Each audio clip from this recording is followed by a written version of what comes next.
My dear students, आज हम पढ़ेंगे पुष्पक्रम के बारे में। किसके बारे में? पुष्पक्रम। चलिए तो देखते हैं पुष्पक्रम क्या होता है। पुष्पावली वृत्त पर, आपके बुक के हिसाब से बता रहा हूं, पुष्पावली वृत्त पर पुष्पों के लगने के क्रम को या विन्यास को क्या कहते हैं? पुष्पक्रम। मान के चलिए ये कोई पौधे का तना वाला शाखा निकला है यहाँ से, और शाखा से जैसे एक पुष्प निकला है, ठीक, ये पुष्प है, तो ये उसका पुष्पावली वृत्त होगा। ये वाला पार्ट जहाँ पे पुष्प लगे होते हैं, ये नहीं, ये तो पेडिकल होगा, ये नहीं होगा।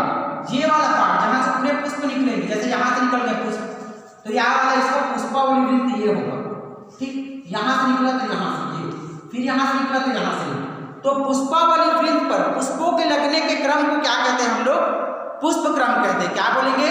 पुष्पावली वृत्त पर, ठीक, पुष्प लगने का जो वृत्त रहता है ना, ठीक, वहां से जो पुष्प निकलेगा अक्ष से, ठीक, अक्ष से, अक्ष की बात कर रहा हूँ। जैसे मान के चलो ये ऐसे ये पौधा है, ये पौधा का ये शाखा वाला भाग है, तो यहाँ से अक्ष है, तो इस पुष्प से ऐसे, जैसे देखो कई मंदार में क्या होता है आपका, मंदार में ये ऐसे होता है। मान चलो ये पुष्प ऐसे निकला है, ये ऐसे ये पुष्प निकला है ऐसे, इसी पुष्प के ऊपर से और पुष्प निकलता है। मंदार का एक प्रजाति आता है जिसमें इस प्रकार का पुष्प देखने को मिलता है, ठीक, तो ये होता है। चलिए, तो पुष्पावली वृत्त पर पुष्पे के लगने के क्रम को क्या कहते हैं हम लोग? पुष्पक्रम कहते हैं। इतना सही है। चलिए अब हम लोग देखेंगे पुष्पक्रम कितने प्रकार के होते हैं। पुष्पक्रम मुख्यतः 5 प्रकार के होते हैं। कौन कौन से?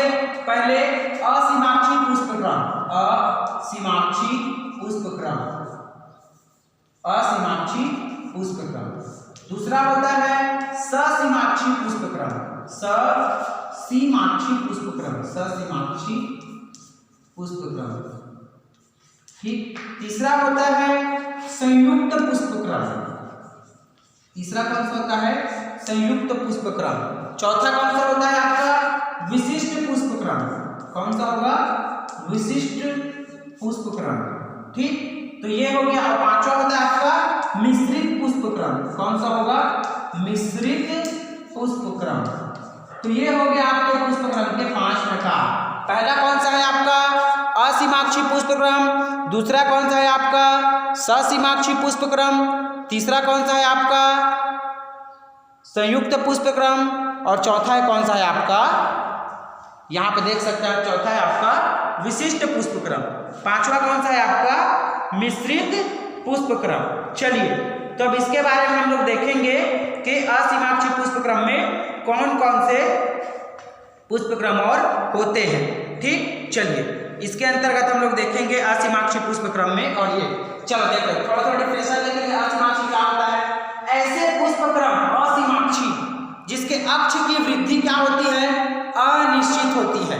मान के चलिए यह आपके पुष्प का अक्ष है, जहां से पुष्प निकलता है ना, उस भाग को क्या बोलते हैं? पुष्प का अक्ष। तो ये अक्ष से क्या होती है? वृद्धि निश्चित नहीं होगी, अनिश्चित होगी। इसी अक्ष से आगे जाकर ऐसे, फिर से यहाँ पर ऐसे पुष्प निकलेगा, ठीक, फिर से यहाँ पर ऐसे पुष्प निकलेगा, तो वो क्या कहलाएगा? आपका असीमाक्षी पुष्पक्रम। जिसके अक्ष की वृद्धि क्या होती है? निश्चित नहीं होती है, वो क्या कहलाएगी? आपकी असीमाक्षी पुष्पक्रम। या फिर और देखो इसमें क्या है, इसके अक्ष से पुष्प नहीं निकलते, इसके पास से पुष्प निकलते हैं, ताकि उसकी अक्ष बड़े हो जाए। ये अक्ष से नहीं निकलेंगे, यहाँ से ऐसे पुष्प निकलेंगे, फिर ये अक्ष से न निकल गए, यहाँ से ऐसे पुष्प निकलेंगे, तो वो क्या कहलाएगी? असीमाक्षी। पार्श्व से इसके पुष्प निकलते हैं, अक्ष से नहीं। और ससीमाक्षी में क्या होगा? उदाहरण आपको गुड़हल का देता हूँ। गुड़हल को बोलते हैं हम लोग, क्या बोलते हैं? मदार बोलते हैं, शायद तक मदार ही बोलते हैं, रात रानी ऐसा कुछ, या फिर रात रानी दूसरा होता है, गुड़हल को बोलते थे। गुड़हल में क्या होता है आपका? ससीमाक्षी पुष्पक्रम। इसमें केवल मान के चलो ऐसे उसका शाखा है, तो ऐसे शाखा निकला यहाँ से, तो केवल इसमें से केवल एक पुष्प नहीं निकलते हैं, ये आपके गुड़हल में, ठीक। ऐसा मान के चलो ये गुड़हल है, ऐसा समझ लो आप लोग, ठीक, एग्जाम्पल फॉर आप लोग समझो, ये गुड़हल है, ठीक। तो वो कौन सा होगा? ससीमाक्षी। जिसके अक्ष की वृद्धि क्या होती है? निश्चित होती है, वो क्या कहलाती है? वो पुष्पक्रम ससीमाक्षी कहलाती है। और जिसके अक्ष से ही क्या निकलते हैं? पुष्प निकलते हैं, ठीक है। चलिए नेक्स्ट है संयुक्त पुष्पक्रम। ऐसे पुष्पक्रम जो क्या होते हैं? संयुक्त होते हैं, बहुत सारे पुष्प एक साथ निकलते हैं, अक्ष से ही बहुत सारे पुष्प निकलते हैं, वो क्या कहलाते हैं? संयुक्त पुष्पक्रम। विशिष्ट, जिनकी एक अलग विशिष्ट, अलग परिचय, अलग पहचान होती है लगने की, वो क्या कहलाते हैं? विशिष्ट पुष्पक्रम। जैसे सूरजमुखी का अलग से होता है उसके पुष्पों के लगने का क्रम। जैसे पीपल का देखना उसके पुष्प में कैसा लगा रहता है? उल्टा लगा रहता है। और मिश्रित पुष्पक्रम जिसमें सभी प्रकार के पुष्प क्या होंगे? अलग अलग विन्यास में लगे रहेंगे, वो क्या कहलाएगा? आपका मिश्रित पुष्पक्रम। चलिए अब हम लोग देखेंगे असीमाक्षी पुष्पक्रम के अंतर्गत और कौन कौन से पुष्पक्रम होते हैं। ठीक है, चलिए देखते हैं यहाँ पे असीमाक्षी पुष्पक्रम के अंतर्गत और कौन कौन से आपके पुष्पक्रम होते हैं। चलिए तो आपके सामने यहाँ पे देख सकते हैं असीमाक्षी पुष्पक्रम। असीमाक्षी पुष्पक्रम मुख्यतः 8 प्रकार के होते हैं। पहला है आपका प्रारूपीय असीमाक्ष, दूसरा है आपका सूफी, तीसरा सूफी, चौथा मंजरी है, ठीक ये है मंजरी है, पांचवा स्थूल मंजरी, छठवा शमसी, सातवां छत्रक, आठवां है मुंडक। तो चलिए पहला देखते हैं हम लोग प्रारूपी असीमाक्ष। तो ऐसे पुष्प जिनके लगने के क्रम में क्या होती है? मान के चलिए सात्विक वाले हैं तो अवृंत क्या होते हैं? ये देखो ऐसा ये पतला तो अवृंत ऐसे पुष्प जिसमें पुष्पी अक्ष क्या होता है? लंबा होता है। लंबा है, इसी को देख के बोलना है, डायग्राम को देख के। ये पहला का है ऐसे पुष्प जिसके पुष्पी अक्ष क्या होते हैं? लंबा। और पुष्प अक्ष देखो लंबा है कि नहीं, यहाँ तक है पुष्पी अक्ष लंबा होता है तथा पुष्पों के लगने का क्रम क्या होता है? अग्राभिसारी है। और आगे की ओर बढ़ रहा है कि नहीं बढ़ रहा है? तो अग्राभिसारी है, अल्टरनेट है कि नहीं है? देखो ये एक के बाद एक, एक के बाद एक, एक के बाद एक। तो क्या होगा? प्रारूपीय असीमाक्ष ऐसे पुष्पों के लगने का ऐसा क्रम जिसमें क्या होगा? पुष्पी अक्ष लंबे होंगे और पतले होंगे, पतला है, लंबे होंगे, पतले होंगे और अवृत्ति होंगे। क्या होंगे? अवृत्ति होंगे। अवृत्ति मतलब ये पुष्पों में लगने के जो डालियां, पुष्पों के नीचे जो कली पाई जाएगी, डालियां, शाखा पतली, उसी को अवृंत बोलते हैं। वृंत बोलते हैं इसको, क्या बोलते हैं? वृंत। तो जिसमें वृंत युक्त होगी इसको अवृंति, और जिसमें वृंत नहीं होगा डायरेक्ट यहीं पे लगे रहेंगे ये इस प्रकार से यहाँ पुष्प लगेगा वो सवृंत कहलाएगा। ठीक, तो ये क्या होगा? प्रारूपीय असीमाक्ष पुष्पों के लगने का वह क्रम जिसमें क्या होगा? पुष्पी अक्ष लंबा होगा, पतला होगा, अग्राभिसारी होगा और पुष्प कैसे होते हैं? अवृत्ति होते हैं। वो क्या कहलाता है? आपका प्रारूपी असीमाक्ष कहलाता है। क्या कहलाता है? प्रारूपी असीमाक्ष कहलाता है। उदाहरण इसका क्या रहेगा? आपका जो रहेगा मूली और सरसों। इसका उदाहरण रहेगा जी, इसका उदाहरण रहेगा मूली और सरसों। इसका उदाहरण है आपका, याद रखिएगा आप लोग, सरसों के फूल को देखिएगा, मूली और सरसों किसमें होगा? आपका प्रारूपी असीमाक्ष में। ठीक है, चलिए इसके बाद हम लोग देखते हैं, अब नेक्स्ट देखते हैं। सेम टू सेम है, बस एक तो डिफरेंस है। क्या होगा? ये सवृंती होते हैं सूखी में। क्या होगा? सवृंती। ये हम मान के चलिए तो प्रारूपी देखो ये क्या होंगे? ये ऐसे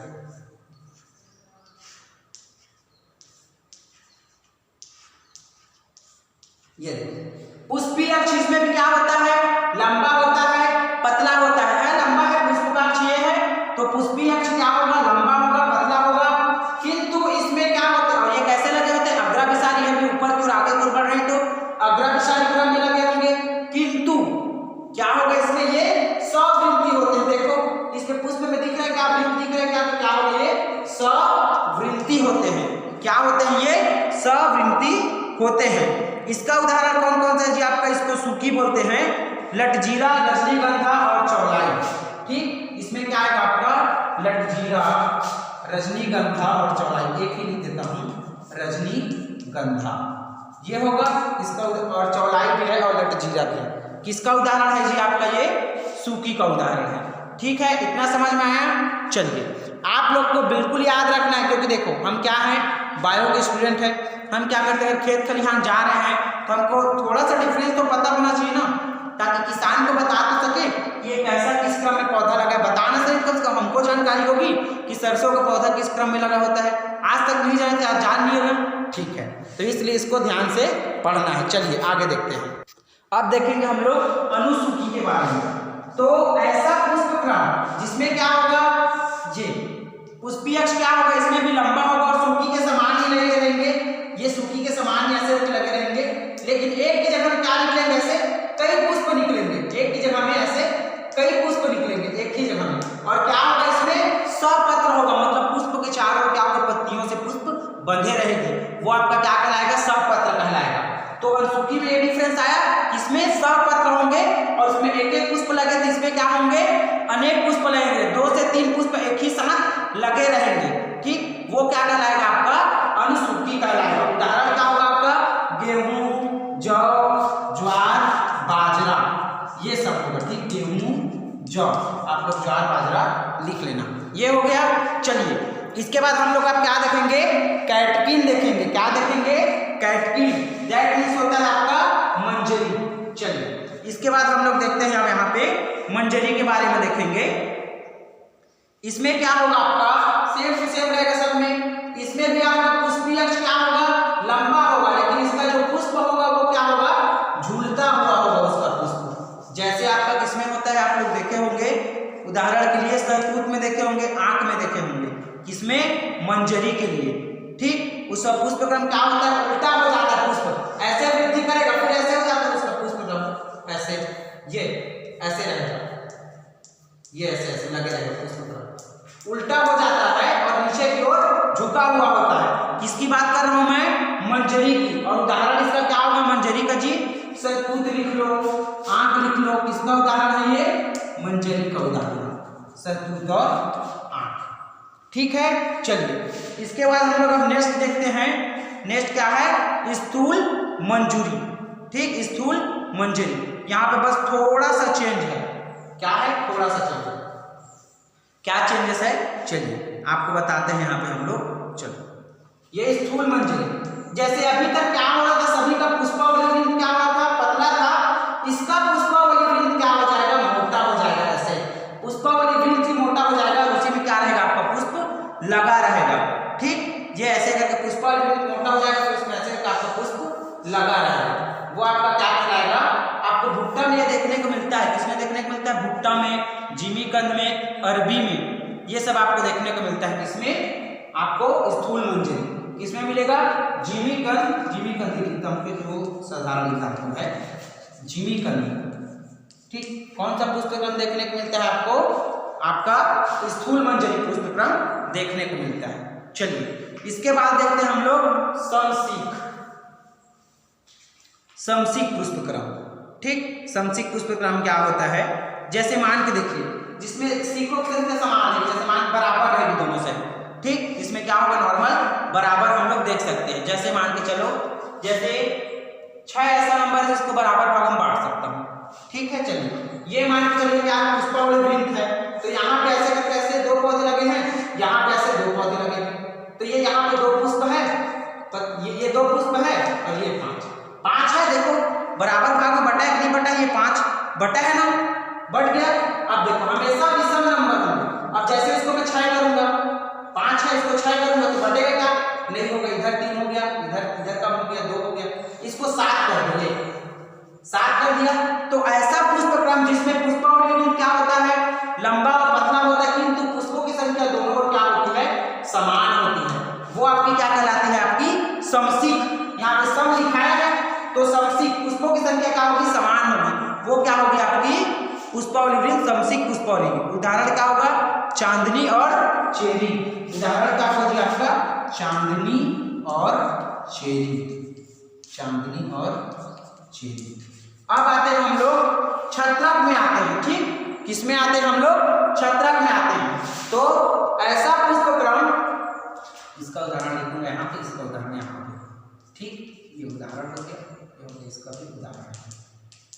तो ऐसा पुष्पक्रम जिसके अक्ष से क्या होती है, अनेक पुष्प निकलते हैं और एक छत्तरनुमा संरचना का निर्माण करते हैं। ये देखो छाता का कहानी ऐसी रहता है, हो गया। तो ऐसे पुष्पक्रम जिसके क्या होता है, जिसमें से अनेक क्या होती है, जिसके अक्ष से क्या होता है, ये ऐसे करके इसका बनेगा।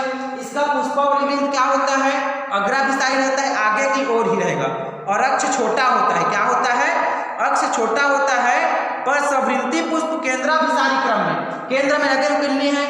ठीक, केंद्र में लगे हैं, केंद्राभिसारी क्रम में क्या होते हैं, आपके लगे हुए होते हैं। ठीक, और किसका निर्माण करते हैं, सजे हुए होते हैं, तो लगभग एक समान दिखते हैं, छाते के समान। वो आपका क्या कहलाएगा जी, आपका पुष्पक्रम छत्रक कहलाता है। उदाहरण होगा आपका ब्राह्मी। क्या होगा आपका, ब्राह्मी। और ऐसा पुष्पक्रम मुंडक में क्या होगा, ऐसा पुष्पक्रम जिसके अक्ष से केवल एक ही पुष्प निकलेगा। क्या रहेगा उसका, एक पुष्प निकलेगा वो आपका क्या कहलाएगा जी, मुंडक कहलाएगा। ठीक, क्या कहलाएगा, मुंडक कहलाएगा। ठीक, अक्ष से एक पुष्प निकलेगा वो क्या कहलाएगा आपका, मुंडक पुष्पक्रम कहलाएगा। और जो पुष्प की बाजियों में क्या होगी, छोटी छोटी ऐसे कोरोला वाला भाग, उसकी बाह्य दल ऐसे बिखरे हुए रहेगी। उदाहरण क्या किसका है, सूरजमुखी का, वो आपका क्या कहलाएगा, मुंडक पुष्पक्रम। ठीक, तो ये था आपका आज का पुष्पक्रम। कल हम लोग किसके बारे में देखेंगे, ससीमाक्षी पुष्पक्रम के बारे में देखेंगे। ठीक, और आप सभी क्या करिए, नोट्स बनाते रहिए धीरे धीरे, जैसे पढ़ाया उतना ही लिखना है, ज़्यादा डिटेल से नहीं लिखना है। उदाहरण लिखना है और एक पुष्पक्रम का एक परिभाषा जो आप बता सको। अक्ष क्या होता है, पुष्पीय अक्ष क्या होता है, वृंत क्या होता है, सवृंत क्या होता है, अवृंती क्या होता है, इन सब चीज़ों के बारे में आपको जानकारी होनी चाहिए। ठीक है, तब तक के लिए वंदे मातरम।